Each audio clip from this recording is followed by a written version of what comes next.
Hey everybody. I don't know if this is working. I'm trying to change cameras and it's not working. Grr. Grr. Why won't you work? This is me with technical issues.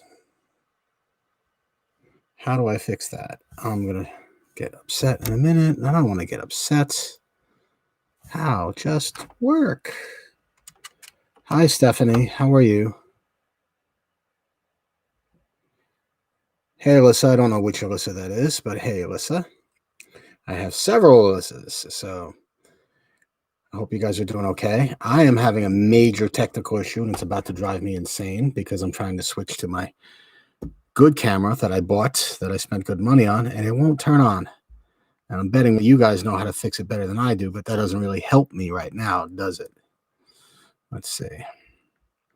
That's not it. How do I switch to my camera that I want to switch to? Any of you guys know? No? You don't know. What's up, Isaiah? Hello, everybody. Hasham, how are you? I was just talking about you the other day. How's everybody? I hope you're okay. I am irritated. I bought this really nice new camera and I'm trying to use that for my stream and it is not working. So I don't know how to fix it. I'm going to try and fix it while I'm talking to you because I'm just filling a little bit of time until I get to dinner. Hope you're all right. I hope you found a veteran today and said hello to them. Hey, Adabia, how are you? I'm okay. Let's see. That's not working either. So this is me trying to figure out how to use my camera. I'm very irritated. This is Mr. Bascom mad. You've seen him before. You've heard the legends. You've heard the rumors. This is him. Yes. All right. Manuel, I have a lot of Manuels. Which Manuel? I got to narrow it down just a little bit. Help your brother out. All right. Xavier, ¿qué pasa? How are you? There you go. Manny Ruiz. See, that helps a lot. Yeah, I know I have to do all of that. It's very frustrating. I didn't think I'd have to do all that. I was kind of hoping I would just kind of turn it on and it would work. I had a good day today, and I kind of wanted to actually talk about, of all things, music, not social studies, because my daughter and I went to a record store today, an actual store that sells albums and music, and she has gotten very interested in music the last several months. She doesn't play an instrument. She just is interested in listening to different kinds of music, and most especially for some reason, the Beatles. She kind of randomly picked up a Beatles album and Sgt. Pepper's Lonely Heart Club Band a few months back, and she was fascinated by it. And every time I suggest a song from that album or from the Beatles in general, she seems to be more interested, which is really cool because anyone that knows me really well knows that music's a big part of what about me, you know. So I was really kind of loving the fact that my daughter is starting to love music. So that's kind of where I'm starting today. I'm hoping you guys have some thoughts on music and how music affects you and how music has helped you learn, whether it's in ELA or poetry or even in class like history, like social studies, you know, because that's where obviously I know most of you guys from using music in social studies. I have used, I don't know how many songs, from Metallica to Rage Against the Machine, Iron Maiden, U2. I've used a lot of different types of music. You know, I use Mr. Betts, where he makes spoofs of songs and parodies of songs, but actually involves music instrumentation, you know. So yeah, I think music helps me calm. I definitely understand you guys saying that. But I think it can, yeah, it's definitely about expressing yourself. And that's really something that I want you guys to do. I know that this week, the last several weeks of school has been kind of weird because, you know, we're remote and we're hybrid and I don't see everybody and it's hard for me to act out things the way that I like to do, you know, and, you know, I think music and the way music is created is that it should be very original. Now, some of it's not, you know, pop radio stuff you hear in the top 40 singles, things that sells a lot. Generally, that's not very creative. It follows a formula. But I think really true music is creative. And it's kind of, while I can't sing, although I joke around all the time that I can sing, I can't sing or play an instrument very well. I feel like a musician when I'm trying to teach you guys. I'm trying to act things out and present it to you in an original way. And I hope that when you're learning, you're doing that too, that you're trying to learn in a more original way so that it becomes yours. I wonder if that makes sense to you. I hope so. Um, so it's been kind of a little frustrating for me this year so far in the school year because I can't quite do things the way that I normally have done all these years, and the music comes into it a little bit because I'm thinking ahead to lessons where I do use music, you know, and I'm wondering how am I going to implement that and tell the story the same way that I do, and it's sort of like if I'm in front of a camera, like right now, I can see myself and I can see how I'm presenting myself to you. But when I'm in a hybrid setting, I can't see what you guys see. I can't get the reactions, and sometimes that's a little difficult. I've heard some students have told me that when they're home, they're kind of listening, but they're really focusing on the slideshow or whatever screen I'm sharing with them. So if you're here, what is that true? Do you watch me on the screen or do you watch the slideshow or do you listen to me? Do you not listen to me? I'm curious, and so I'm kind of connecting the way that I listen to music and appreciate music to the way that I try and teach. So I'm curious what your thoughts are. I see some of you are here and some of you have written about how music helps you feel a certain way, and that's great. That's the number one thing music should do. Um, Yeah, I hope you have both, but sometimes I wonder, like, if there's a camera on me, like, does it look the same? Does it sound, like it did in years past? Paris, I had you in 7th grade, so you didn't get the fullest experience because we stopped by the beginning of March. But I do know that I try to grab my audience, which is you guys.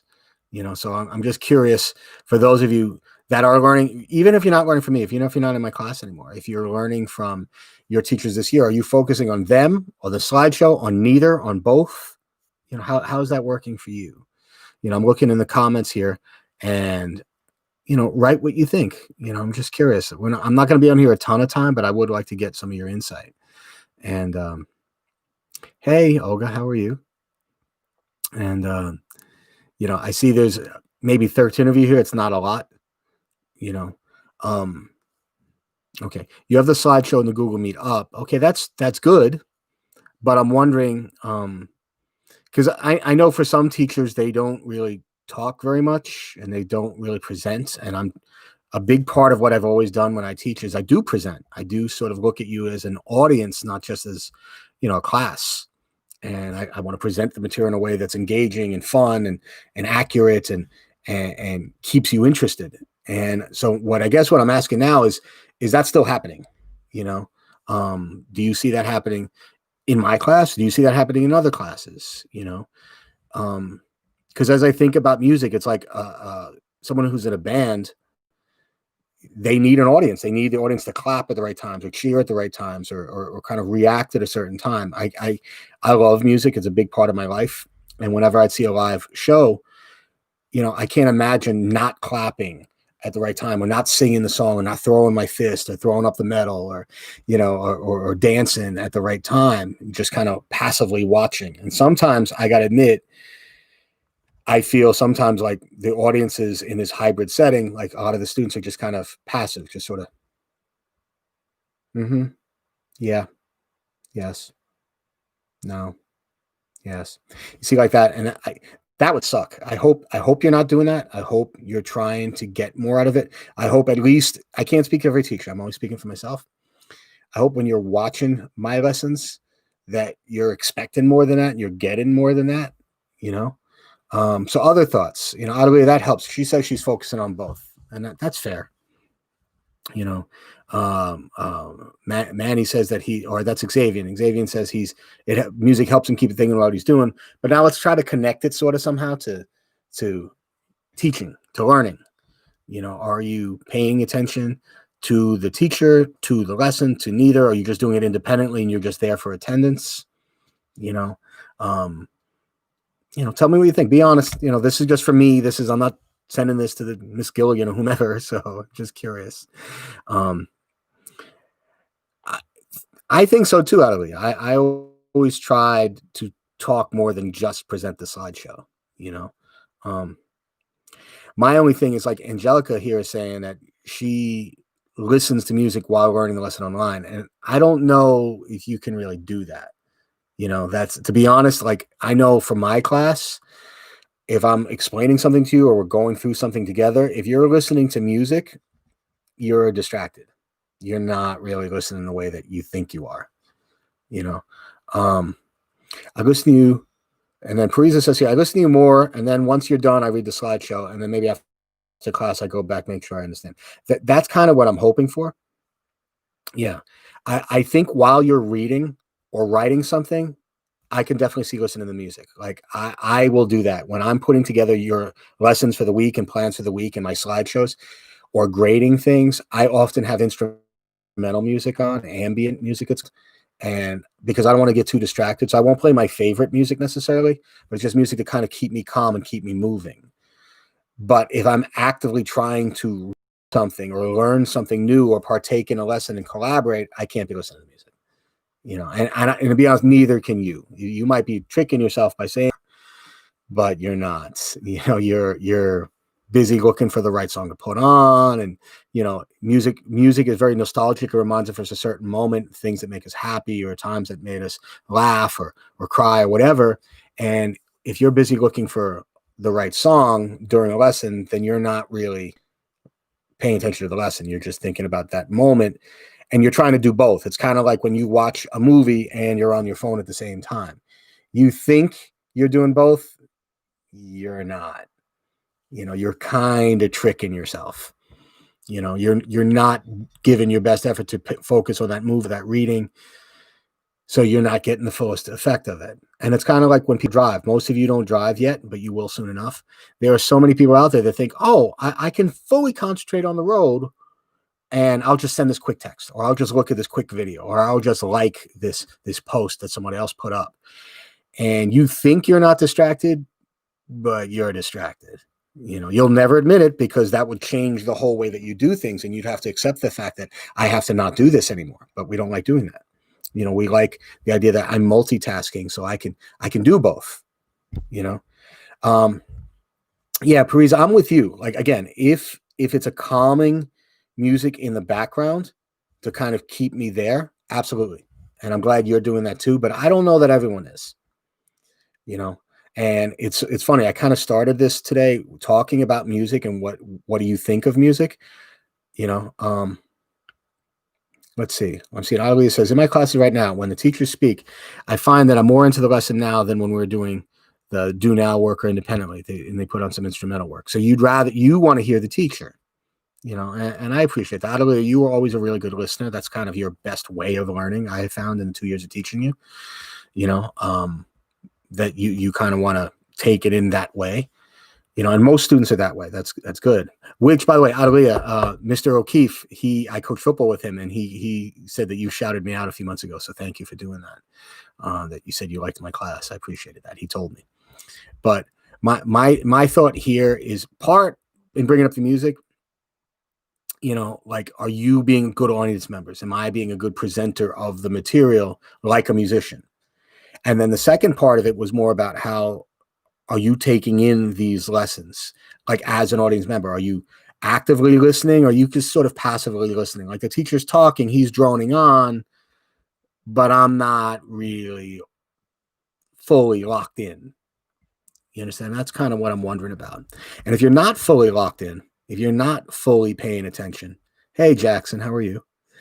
If you're not fully paying attention, then you need to start asking yourself why. Now, part of it, maybe the lesson's boring or the teacher's being boring or you're distracted that day. But the reality is, as a young learner, and you're all young learners here, I'm 49, but I still consider myself a young learner.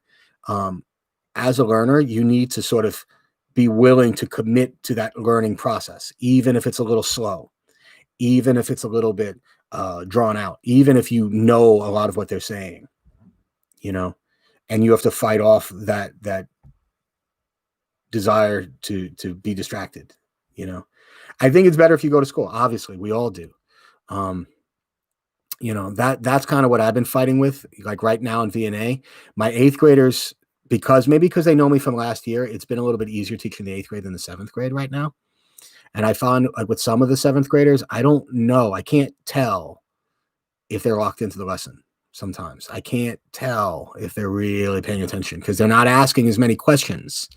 They're not participating as much, whether it's using the typing they're in the chat or calling out, and maybe because they're home and they don't want to make noise because they got their family there or whatever, or, whatever the reason. But that's something that I'm kind of wrestling with a little bit. I want you guys, to max out your learning, and even if it stinks right now, even if you're home and you're, small camera or whatever, I hope you guys are trying to get as much out of it as you can and not just being like, well, this is boring, so whatever, because you're cheating yourself, um, yeah, if I was, if I was your age and in school, um, I would want to be there, you know, that stinks. If that's true, Isaiah, about Malik, that stinks because he is the best basketball coach I've ever met, especially with young people.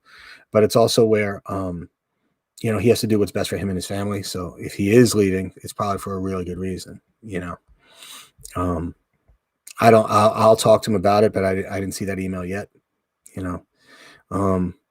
but he's a young man. He's got a world of potential. He's got a family that he's got to take care of. So if he's leaving, there's probably a real good reason. It's a shame though. I like him a lot. I enjoy talking to him as much as I can, and I don't get to talk to him that often these days with everything the way it is. But that's bad news. But I hope wherever he's going, he's doing good. Anyway, it's been 15 minutes, mostly me prattling on. I'm curious if you have any questions or comments or wonderings about whether it's school or COVID or the world around us, or even back to music. What are you listening to these days? Something like that. I'm really bummed about this camera because I bought this new one, and this one makes me look, it's not as bright as the other one. The other one looks way better. I got to figure out how to do that. Anyway, any other questions, comments, wonderings? You learn about the French Revolution. Parts of that are really cool. Angelica says my socialist teacher goes too fast during the lesson in order to get to write notes. Hey, Layla, how are you? It's hard to pace yourself right now as a teacher. Like right now in VNA, our classes are about 5 to 7 minutes shorter than they were in the past. So that means I have to alter the way I'm doing things. I also have to leave my room to go to another room. I'm in 5, 6 different rooms a day. And for me, it throws off my pace. Some rooms are better stocked than others. Some of the smart boards work better than others. So I know that throws me off, so sometimes your teachers, and sometimes they're boring. I'll admit I had some really boring teachers too, but maybe your teacher's just trying to desperately get as much into your head while they can, so kind of cut them some slack, be cool with them because they're not necessarily trying to be boring or fast or slow, but they're doing the best they can. It ain't easy out there. Any other comments or wonderings? Hope you guys said thank you to a veteran today. I'm sure you were bound to see one. I know it was raining, but if you went to the store or the mall or just walked around the street, you saw somebody repping Army, Navy, Air Force, Marines, or Coast Guard, you just say thank you. I called my dad this morning. My dad is a Marine. He fought in the Vietnam War many, many years ago, but it's still like his defining characteristic. And I always make sure to give thanks. He's not just my dad, but he's a veteran and he served his country.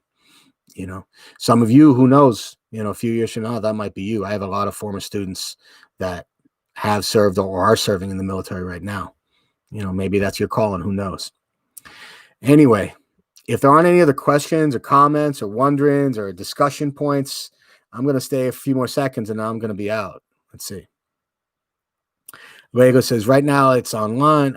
Since it's online, it's hard. It is harder, Lego, but thank you. You always say these really beautiful things to me. Thank you.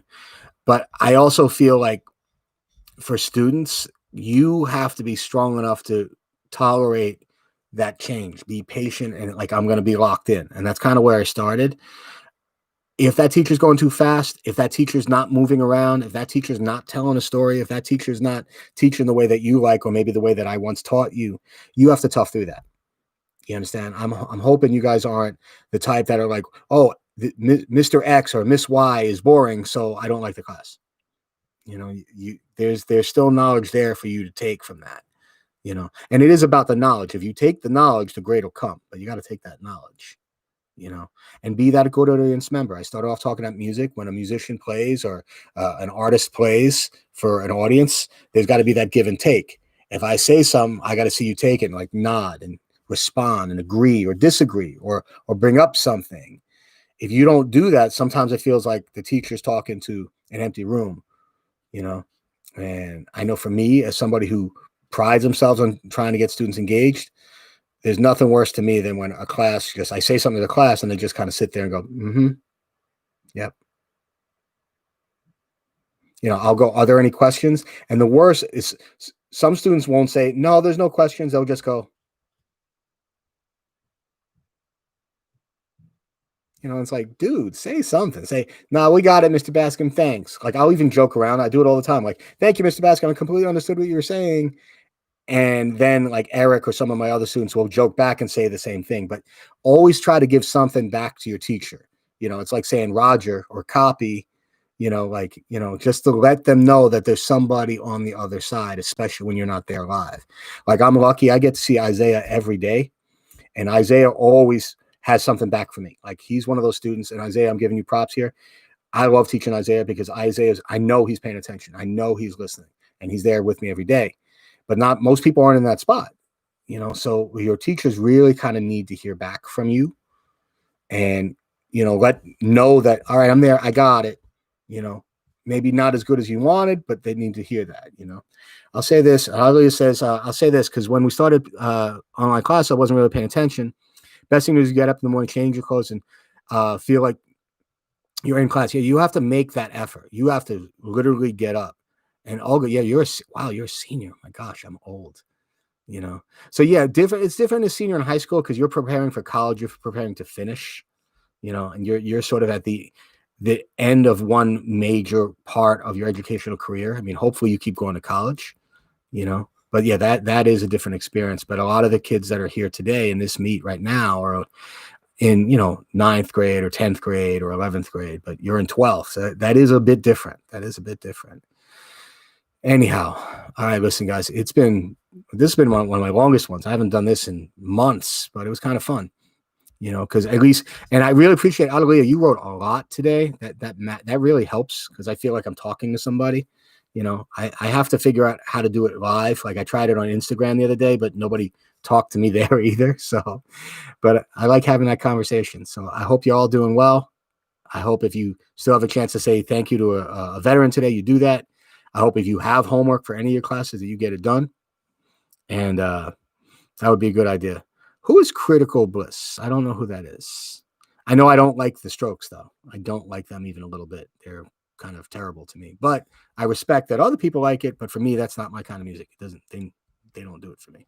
But I like that you're listening to something different. That's not pop music. That's not music on like Z100 music. So that's good. All right, people.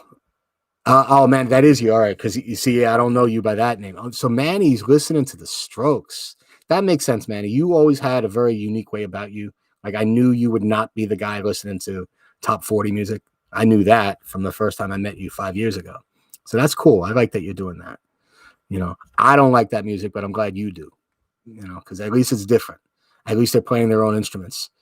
At least they're repping downtown New York, which I can respect. So. Any other comments or questions or things? All right, guys, I'm going to be out, and I'll see you soon. 80s music, good stuff. But AC/DC, and you look like my daughter. She's starting to listen to that. All right, man. Be good, everyone. I'm out.